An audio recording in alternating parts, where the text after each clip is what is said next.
이번 시간에 알아볼 주제는 NLS와 PABP1입니다.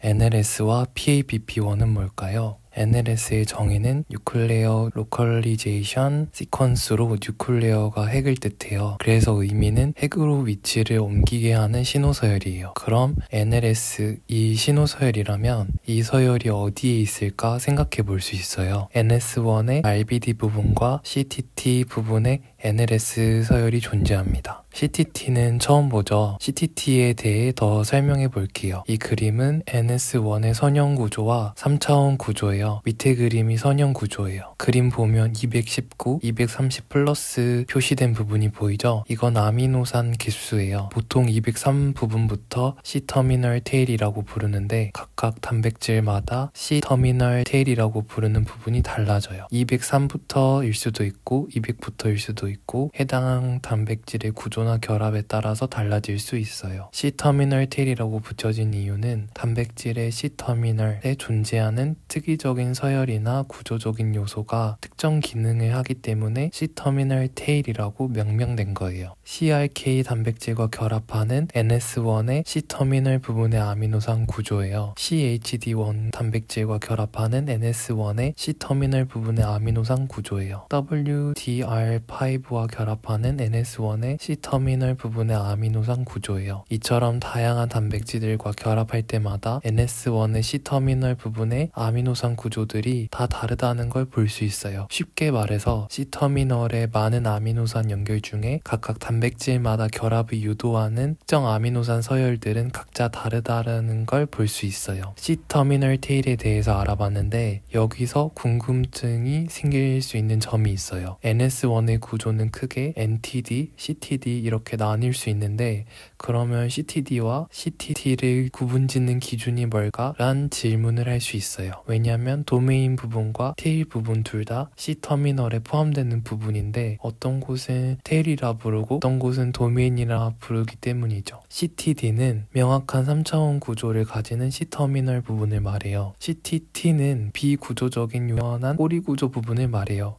아미노산들이 결합해서 3차원 구조가 형성된 부분을 C-터미널 도메인이라고 지칭하고 아미노산들이 결합하는데 무질서한 형태면서 3차원 구조를 만들지 않는 부분을 C-터미널 테일이라고 지칭해요. 그럼 다시 NS1의 전체 구조로 돌아와서 생각해보면 C-터미널 테일 부분은 C-터미널의 테일 부분이라는 걸 이해할 수 있고 CTT 부분 안에 NLS 서열이 존재하는 거죠. NLS가 신호서열이라고 했잖아요. 구체적으로 어떤 서열을 말하는 건지 자세히 알아볼게요. 이 그림은 인간이 감염된 인플루엔자 바이러스 172개를 모아서 NS1의 단백질 서열을 분석한 결과표예요. strains 뜻은 균주인데 여기서는 서로 다른 인플루엔자 A 바이러스의 변종을 의미해요. 이 표시는 141개의 균주에서 DLR부터 R까지 서열 형태가 관찰됐다는 걸 의미해요. 여기서 DRL 이런 건 다 아미노산들이고 DRL, R 서열이 NLS 서열을 가리키는 거예요. 이 표시는 원래 NLS의 표준 서열 중 44번째에 해당되는 아미노산인 R이 K로 변이가 일어난 균주들이 21개나 발견됐음을 의미해요.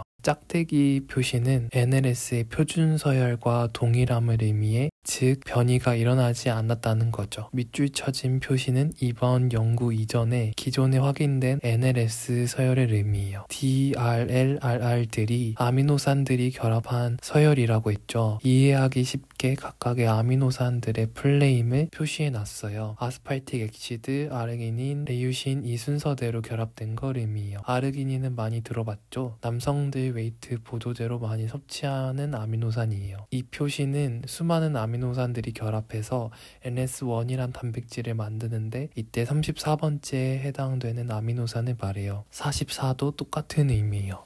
1번부터 쭉 결합되어 있는 아미노산들 중에 특별한 기능을 하는 아미노산들이 있는데 35번, 38번, 41번째에 해당되는 아미노산들이에요. 이 아미노산들은 핵 내부로 수송을 담당하는 단백질과의 결합을 조절해요. 회색으로 음영 처리된 부분들이 해당되죠. 35번, 38번, 41번째에 해당되는 아미노산들이 만약에 변이 뮤테이션이 생기면 숙주세포 핵 내부로 못 들어갈 수도 있어요. 그럼 인플루엔자 감염률에 영향을 줄 수 있겠죠. 지금까지는 인간이 감염된 인플루엔자 바이러스의 NS1에 대해서 봤는데 조류, 돼지, 말에 감염된 NS1에 대한 분석도 확인할 수 있어요. 쉽게 정리해보면 NS1의 RBD 부분에 있는 NLS의 서열은 이걸 의미하는 거고 NS1의 CTT 부분에 있는 NLS 서열은 이걸 의미하는 거예요. 203부터 230까지 빨간색 네모칸에 있는 게 아미노산들의 표준 서열이에요. 그래서 NLS는 RBD와 CTT에 각각 존재하고 NS1 구조를 숙주세포의 핵으로 이동시켜서 상호작용하게 해줘요. 그림에 NES도 있죠. NES는 ED에 존재하고 숙주세포의 핵에서 바뀐 세포질로 이동시키게 하는 서열이에요.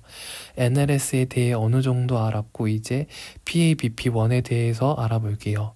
PABP1의 풀텀은 폴리 A 바인딩 프로틴이에요. mRNA에 폴리 A 테일이 있는데 이 폴리 A 즉 꼬리에 결합하는 단백질인 거죠. PABP1은 세포질에 존재하고 mRNA의 폴리 A 꼬리에 결합해서 안정성과 번역의 효율성을 높여줘요. 여기서 NS1과는 어떤 관계냐면 NS1이 PABP를 조작해서 바이럴 mRNA 번역을 유리하게 만들어요.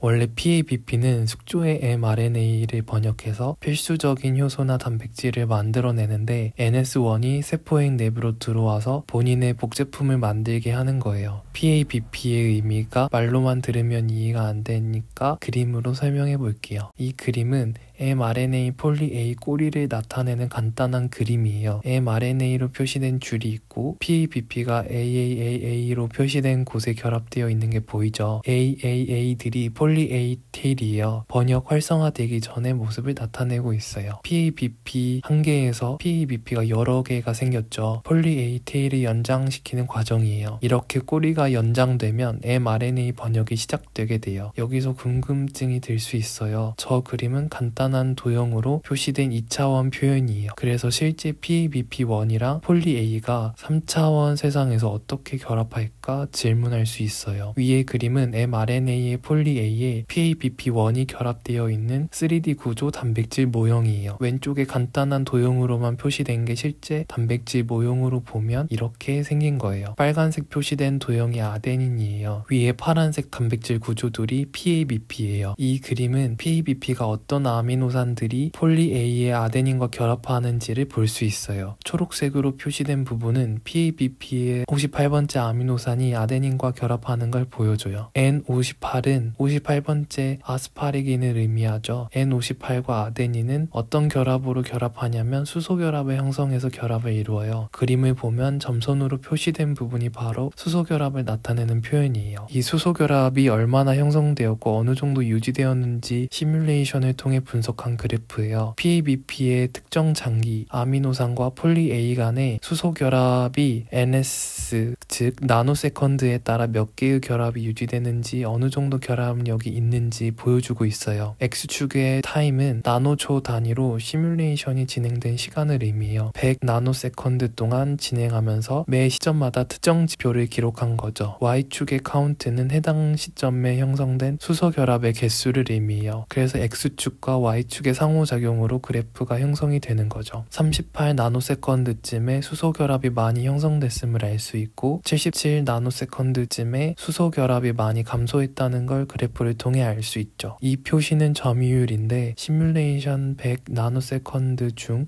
몇 %나 수소결합이 유지되었는지를 나타내요. 즉 존재 확률인 거죠. Y56 자체가 전체 100 나노세컨드 중 45% 시간 동안 수소결합을 유지했다면 41% 이상인 구간에 해당되는 거죠. 41%보다 큰 장기들이 10에서 20%에 해당되는 장기들보다 더 안정적으로 수소결합을 한다는 뜻이죠. 이렇게 PABP의 어떤 장기, 즉 아미노산들이 아데닌과 수소결합을 형성하고 어느 정도로 유지하는지 알아봤어요. 다음 시간에는 NS1의 링커 부분과 ED 부분에 대해 다뤄보도록 할게요.